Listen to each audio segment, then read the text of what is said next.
오늘 행사에 기획한 도서관 기획본부팀 최민영이라고 합니다. 오늘 좀 방학이 보내서 그런지 많이 안 오셨는데 신청을 조금 더 많이 하셨는데 혹시 친구분들 연락되면은 오시라고 한 번씩 카톡 같은 거 보내주시고요. 저희 오늘 진행하게 된 행사는 책 읽어주는 평원인이라고 해서 독서 낭독회, 지난주에 저희가 교수편을 진행을 했고요. 오늘은 학생편이 진행이 될 예정이에요. 신문방송학과의 박남진 학생과 동물생명자원과학과의 김희주 학생, 이렇게 두 명의 학생이 진행을 해주실 거고요. 우선 박남진 학생의 그 낭독을 먼저 저희가 들을게요. 박남진 학생입니다. 박수 쳐주세요.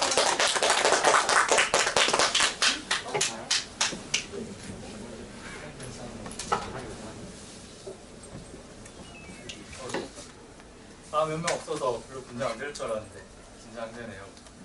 신문방송학과 제과 특성상 발표를 많이 하는데 항상 발표할 때마다 긴장되는 것 같습니다. 그래도 오늘은 뭔가 제 얘기를 할 거라서 그런지 색다른 긴장감인 것 같습니다. 그럼 발표 시작하도록 하겠습니다.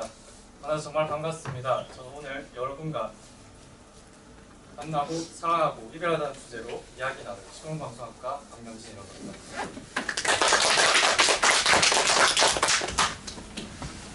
제가 여기 참여하게 된 계기는 한 편의 단편 소설 때문이었는데요. 올해 초 레이먼드 카버의 대성당이라는 한 편의 소설을 읽게 되면서부터였습니다.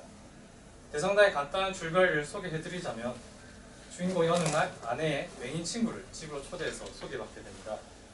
하지만 풍선 한편은 맹인에 대해 부정적인 고정관념을 가지고 있었고 맹인에게 무례하게 대합니다. 그 무례 중 하나가 맹인은 보지 못한 TV를 그 자리에서 같이 보는 거였는데요. 남편보다 성격이 좋았던 맹인은 남편 옆에 앉아서 넉살 좋게 TV 속에 대성당의 모습을 설명할 수 있냐고 부탁합니다. 남편은 좀 까칠하고 츤츤거리면서 그 대성당의 모습을 잘 설명해 주는데요. 그 과정 속에서 맹인과 남편과의 마음이 허물어지는 그런 소설입니다. 전 이 소설에서 특이하게 이 부분이 상당히 인상 깊었는데요. 한번 읽어보도록 하겠습니다. 그녀는 신문에서 다음과 같은 걸 읽게 됐다. 부인, 맹인에게 책 읽어주는 일과 전화번호. 그녀는 전화한 뒤에 찾아갔고 그 자리에서 채용됐다. 그녀는 여름 내내, 그러니까 맹인과 일한 것이다. 그녀는 사례연구, 보고서 같은 것들을 그에게 읽어줬다. 그녀는 그가 맡고 있던 카운티 사회복지국 내 작은 사무실을 맹인 도왔다. 그들은 좋은 친구가 됐다. 아내가 그 맹인 말이다. 난 어떻게 이런 사실을 알게 되었는가? 그녀가 내게 말해줬다. 또 다른 이야기도 들었다. 사무실에서 일하던 마지막 날, 그 맹인은 얼굴을 만져봐도 되는지 내게 물었다. 그녀는 승낙했다. 그녀는 내게 그가 손가락으로 얼굴의 모든 부분을 홀을 만졌다고 말했다. 심지어 목까지도. 이 부분을 읽으면서 저는 보이지 않는 사람과 시간을 함께 보낸다는 사실이 과연 어떤 느낌일까 하는 궁금증이 생겼습니다. 그래서 만약 저한테도 이런 기회가 온다면 꼭 한번 해봐야겠다고 다짐했었는데요. 그러던 중에 올해 여름의 시작, 저도 소설 속 주인공처럼 책 읽는 알바 구함이라는 글을 읽게 되었습니다. 일주일에 3번, 맹인은 아니지만 약시자에서 책을 보기 힘드신 분에게 일주일에 3번 2시간씩 책을 읽어드리는 일이었는데요. 저는 이 인연의 신기함을 느끼면서 책을 읽어드리는 일이었는데요. 저는 이 인연의 신기함을 느끼면서 그렇게 선생님과 5개월 동안 낭독이라는 특별한 인연을 맺게 되었습니다. 그래서 도서관 홈페이지에서 낭독이라는 글자를 보고도 쉽게 지나칠 수 없었던 것 같습니다. 그래서 용기를 내어 신청했고 지금 이 자리에서 이렇게 이야기하고 있습니다. 여름이 시작에서부터 가을의 전부와 겨울의 끝까지 5개월 동안 선생님과 낭독을 같이 하면서 낭독의 즐거움을 조금 맛보았던 것 같습니다. 낭독을 하면 집중도 잘 되고 기억에 오래 남는 그런 장점이 있지만 제가 느낀 진정한 즐거움은 같이 읽는 즐거움이 아니었나 싶습니다.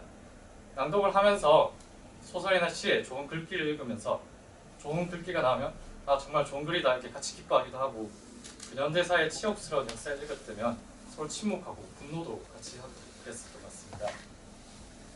그래서 오늘 낭독해서 짧지만 여러분들과 같이 읽는 낭독의 즐거움을 같이 공유하고 싶습니다.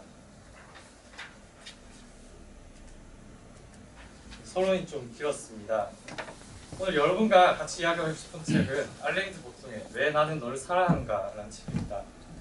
처음 신청할 때 낭독회의 주제가 대학생의 철학과 감정을 담은 모든 주제라는 것을 보고 한참 고민을 했었습니다. 대학생이라면 모두가 공감하면서 같이 읽을 수 있는 주제가 어떤 주제일까라는 고민을 했고, 저는 그걸 연애로, 사랑으로 결론 내렸습니다.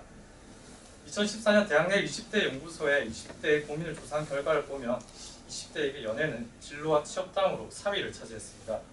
학생이지만 4위 학업보다 높은 순위를 차지하고 있었습니다. 그만큼 대학생들은 연애를 중요하게 생각하고 있었습니다. 저는 좀 설문과 다르게 연애가 제 고민 1순위인데요. 왜냐하면 저는 대학교에서 제 아내감을 찾는 게 목표이기 때문입니다. 어릴 때 이모와 외삼촌께서 대학교에서 배우자를 찾아서 행복하게 잘 사시는 걸 보고 저도 자연스럽게 그런 고민을 가지게 됐던 것 같습니다. 여기 계신 분들도 아마 저 정도까지는 아니겠지만 연애와 사랑은 주요 관심사 중에 하나라고 생각됩니다. 알랭드 보통도 지금 저와 같은 23살의 나이, 이제 곧 24살이긴 하지만 23살의 나이에 이 자신의 첫 소설인 이 책을 썼다고 합니다. 세계적인 거장이라 할지라도 20대 때는 생각하고 고민하는 게 비슷했나 봅니다. 혹시 지금 여기서 연애 중이신 분 계신가요? 질문 같은 거 하니까 한번 들어보시겠어요? 한 분도 없나요? 괜찮습니다. 네, 솔로는 제가 아닙니다. 아마 근데 연애를 다루고 있지만 그렇게 사랑스럽지 않은 책이라서 솔로분들 읽어보시면 그렇게 외롭지는 않을 겁니다. 우리는 로맨틱한 연애에 빠져 있는 것 같습니다. 우연히 운명적인 상대를 만나고 사랑스러운 대화를 나누고 영원한 사랑을 약속하는 그런 사랑스러운 이야기를 꿈꾸고 좋아하는 것 같습니다. 하지만 이 책은 사랑을 다루고 있지만 전혀 사랑스럽지 않은 책입니다. 책의 제목에서 알 수 있듯이 사랑의 왜라는 불편한 질문을 던집니다. 사랑하는 이유는 운명적이고 무조건적이고 그래야 할 것 같은데 이 책에서는 철학적이고 심리적인 이유를 들면서 그 내용을 분석하고 있습니다. 사랑은 사랑스럽게 대하고 있지 않지만 저는 그래서 오히려 더 매력적이었던 것 같습니다. 애매하고 모호해서 답답했던 감정의 변화들을 분석함으로써 그 감정들을 조금이나마 이해를 할 수 있었던 것 같습니다. 이 책의 전체적인 줄거리는 건축회사에서 일하는 나라는 주인공의 시점으로 클로이라는 여자를 만나고 사랑하고 이별하는 과정을 담은 소설입니다. 남자 주인공이어서 남자의 심리를 중심으로 풀고 있지만 여자분들도 읽어보시면 재밌을 것 같습니다.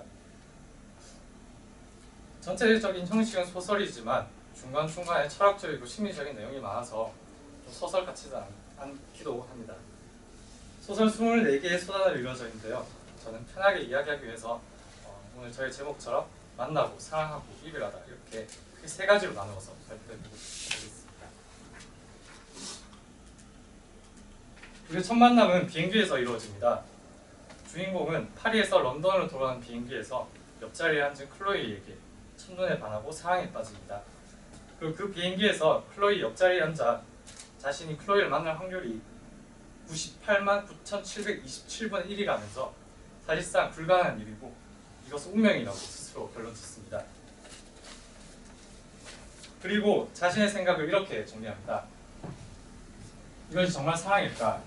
겨우 아침을 함께 보낸 주제에 사랑 이야기를 한다는 것은 낭만적 미만과 미미론적 우둔이 않는 비난을 받을 만한 일이었다.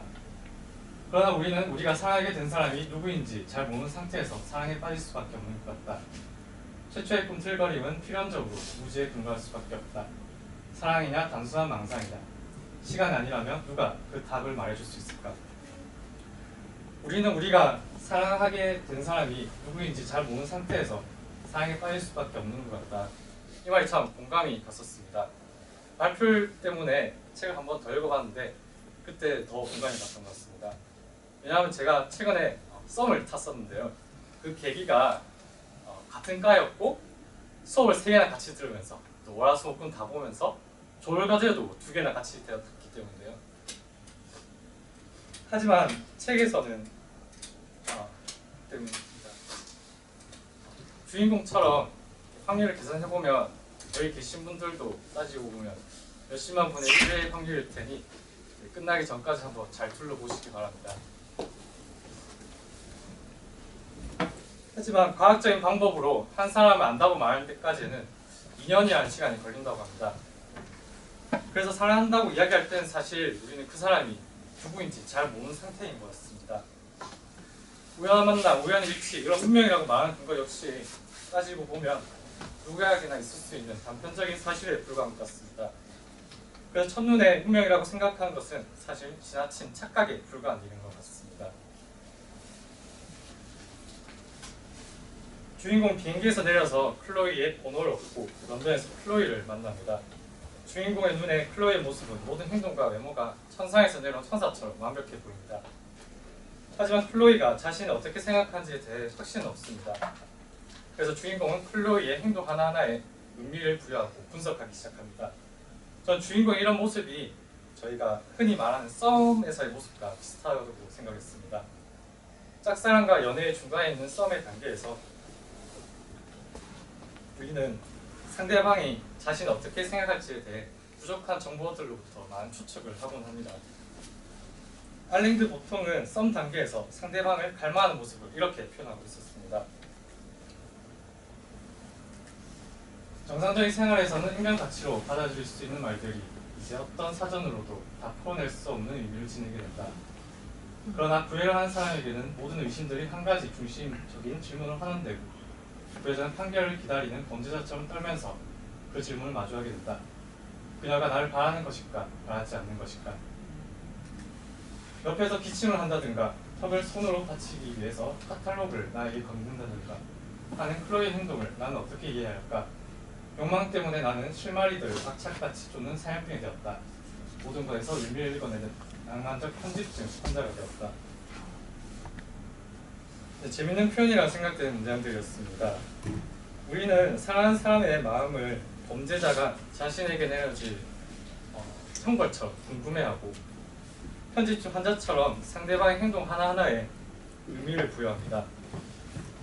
우리는 누군가를 좋아하게 되면 그 사람이 나를 좋아할까 안 좋아할까를 수십 번 더 생각하고 카톡 답장이 빠르나 늦냐가 그 사람의 감정을 다 설명한 것 같습니다. 그리고 상대방을 만났을 때 그 눈빛, 행동 하나하나가 꼭 나에게 보내는 메시지처럼 느껴지기도 합니다. 사랑이라는 명목하에 하는 행동들이지만 생각해보면 알랭드 보통의 표현처럼 편집증 환자처럼 정신병에 가까운 행동이기도 합니다. 주인공은 클로이와 같이 저녁을 먹은 다음 클로이를 집에다 데려다주고 다시 자기 집으로 돌아가려고 합니다. 그런데 그때 클로이가 문 밖을 나서는 주인공을 당기면서 박력 있게 키스를 합니다. 그리고 우리는 어린아이가 아니잖아요 이렇게 얘기하면서 주인공을 침대로 끌고 갑니다. 그렇게 둘의 사랑은 시작됩니다. 하지만 아침에 일어난 주인공은 클로이와 같이 있다는 사실을 황홀했지만 혼란에 빠집니다. 어제만 해도 천상의 천사 같던 클로이가 지금은 자기와 같이 잠을 자고 또 아침에 아침밥까지 차려주고 있었기 때문입니다.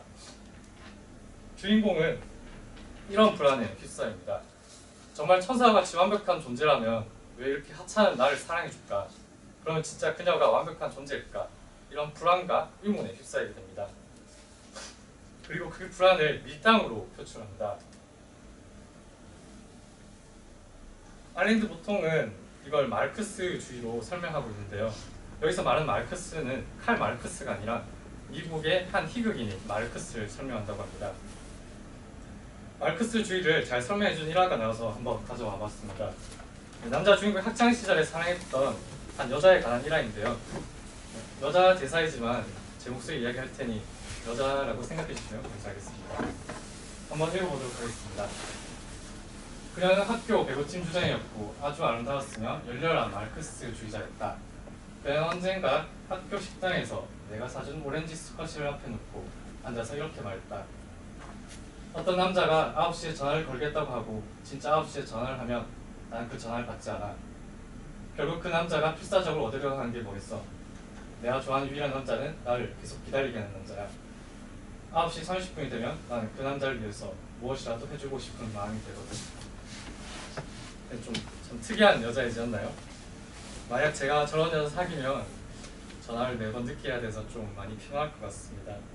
이 책에서 그 전화기에 대한 재밌는 문장이 있는데요. 어떤 문장이냐면 전화기는 전화를 하지 않는 연인의 악마 같은 손에 들어가면 고문 도구가 된다라는 문장인데요. 저는 좀 많이 공감이 갔던 것 같습니다. 썸을 타든 사이든 연인이든 전화기가 있지만 연락이 안 되는 상황은 상대방에게 많은 상상을 유발하는 괴로운 일인 것 같습니다. 혹시 밀당한다라고 이렇게 하고 계신다면 상당히 좀 잔인한 분들인 겁니다. 다시 이야기로 돌아가서 좀 특이한 여자 일화이지만 그래도 마르크스주의를 한 번에 이해할 수 있는 일화였던 것 같습니다. 그리고 마르크스주의자들의 심리를 여러 소설가들의 말을 들어서 설명하고 있습니다. 몽테뉴는 이렇게 말했다.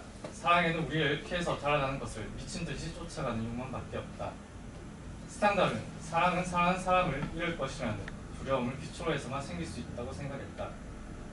드니드 루즈몽은 이렇게 말했다. 사람들은 가장 넘기 힘든 장애를 좋아한다.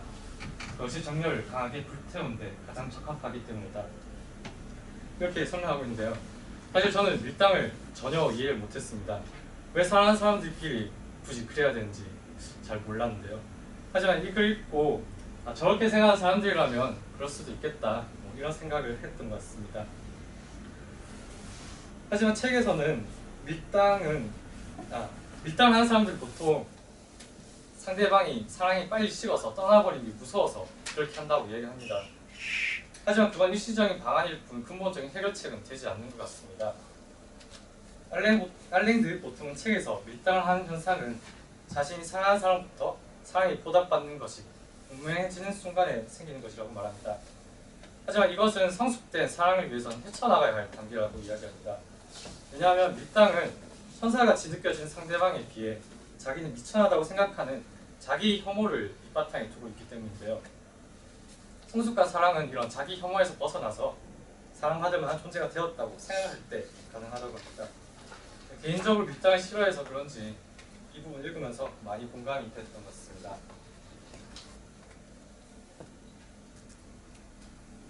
주인공과 클로이 사랑은 이제 안전기에 접어들고 불타오릅니다. 그리고 주인공의 눈에는 클로이가 한없이 예뻐 보이기 시작합니다. 이렇게 사랑에 빠진 남자에게 여자친구가 예쁘냐, 수지가 예쁘냐 이런 질문하면 여자친구가 더 예쁘다는 이런 어이없는 대답을 하곤 합니다. 이 책에서는 우리가 콩깍지에 씌는 이유를 밀러 리어의 착시 효과를 들어서 설명하고 있습니다. 밀러 리어의 착시 효과는 저기 보이는 두 선인데요. 가운데 선의 길이는 같지만 양쪽의 화살표 때문에 그 가운데 선의 길이가 달라 보이는 착시 효과입니다. 그럼 책 내용을 한번 읽어보도록 하겠습니다.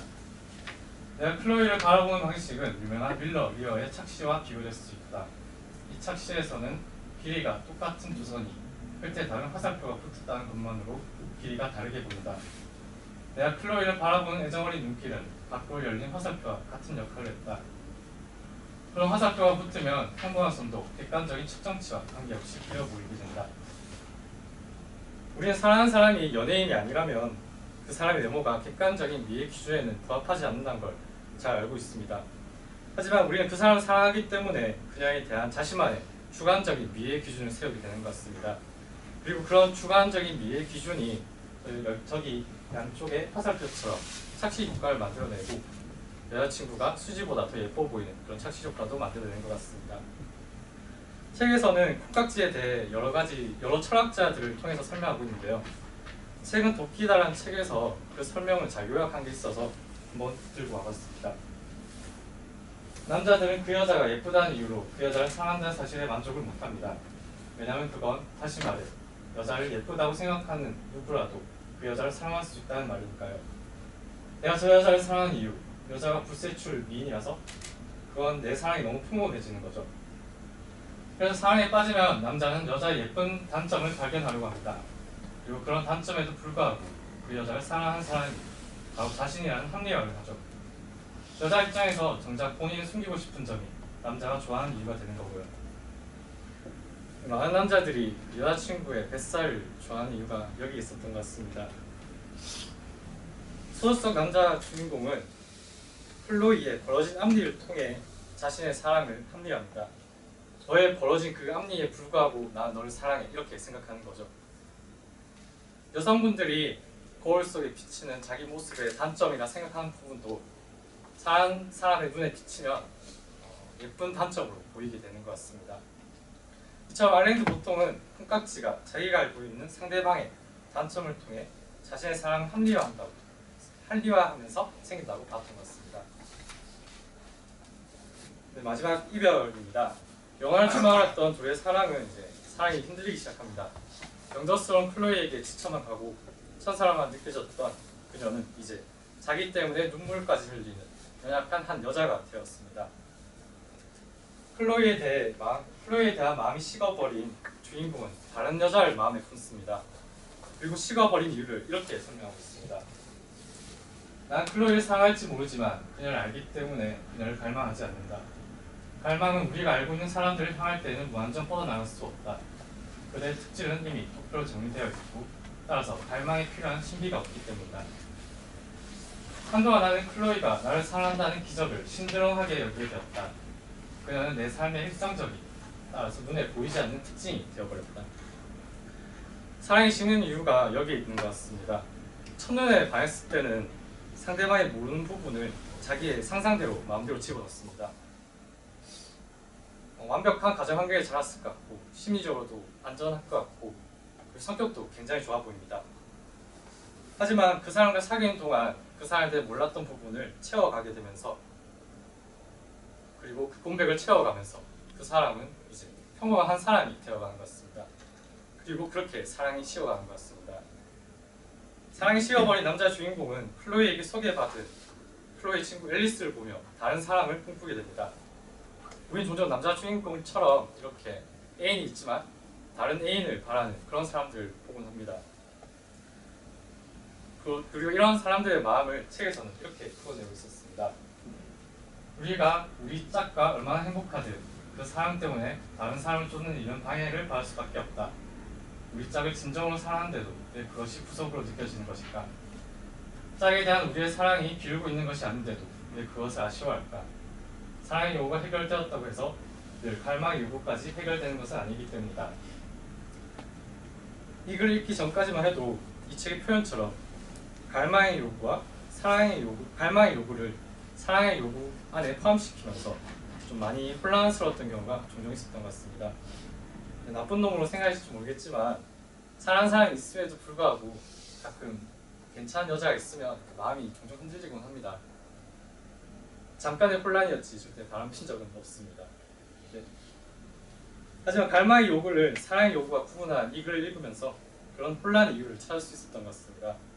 사랑하고 사랑받고 싶다는 사랑의 요구와 이성을 원하는 갈망의 요구가 서로 다른 것이 애인이 있지만 다른 이성을 원하는 것에 대한 이유였던 것 같습니다. 이 글을 통해서 바람피는 사람들의 그런 심리를 조금이라도 이해할 수 있었던 것 같습니다. 저는 남자 주인공의 바람으로 둘이 헤어질 줄 알았는데 반전으로 여자가 바람을 피면서 헤어지게 됩니다. 그것도 주인공의 직장 동료와 바람이 납니다. 그렇게 클로이의 마음이 변해가고 비행기에서 처음 만났듯이 같이 여행에서 돌아오던 비행기에서 클로이에게 이별을 통보받습니다. 만약 클로이처럼 제 여자친구가 제 친구가 바람이 난다면 아마 어마어마하게 욕을 했을 것 같습니다. 아마 여기 계신 분들도 그런 상황에 처한다면 저와 많이 비슷할 거라 생각합니다. 하지만 알랭드 보통은 여기에도 왜라는 질문을 던집니다. 사랑의 고부가 종종 도덕적 언어, 옳고 그름의 언어, 성과 악의 언어의 틀 안으로 들어온다는 것은 놀라운 일이다. 마치 거부하거나 거부하지 않는 것, 사랑하거나 사랑하지 않는 것이 당연히 윤리의 한 시류에 속하기라도 하는 것처럼 거부를 하는 사람에게는 하단 딱지가 붙고 거부를 당한 사람은 선의 화신이 되는 일이 많다는 것은 놀라운 일이다. 군대에 있을 때 사랑이 도덕과 연관되어서 평가되는 걸 많이 봤던 것 같습니다. 군인이라는 신분 때문에 사랑이 의무와 결합이 되고 누군가가 먼저 헤어지자고 하면 도덕적으로 많은 비난을 했었던 것 같습니다. 하지만 이걸 읽고 생각해보니 너는 나를 사랑하지 않지만 나는 아직 너를 사랑한다는 이런 이유로 그 사람을 욕하는 것은 사랑을 너무 낭만적으로 보고 있었던 것이 아닐까 그런 생각을 하게 되었습니다. 알랭드 보통은 책에서 사랑은 사랑받고 사랑하고 싶다는 서로 간 이기심이 충족되면서 이루어지는 것이라고 이야기합니다. 그리고 이별은 단지 그 이기심이 다른 사람을 향했을 뿐이지 권리와 의무를 운운하면서 도덕적으로 평가하는 것은 잘못된 것이라고 이야기합니다.